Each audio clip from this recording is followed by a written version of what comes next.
The TRX squat to reverse lunge is a combo move that blends a supported squat with a reverse lunge using the suspension trainer for balance and stability. It challenges both lower body strength and coordination while engaging your core.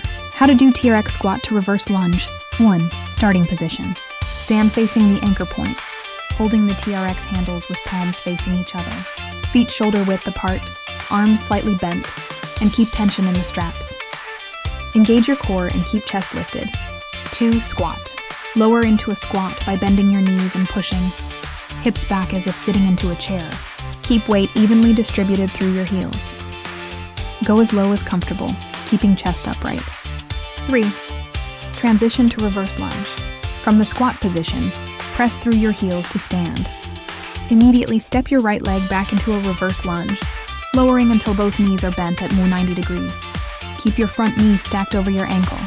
4. Return. Drive through the front heel to return to standing. Repeat the squat, then step back with the left leg into a reverse lunge. Continue alternating sides. 5. Breathing. Inhale as you lower into the squat and lunge. Exhale as you push back to standing. Thanks for watching. Check my next video.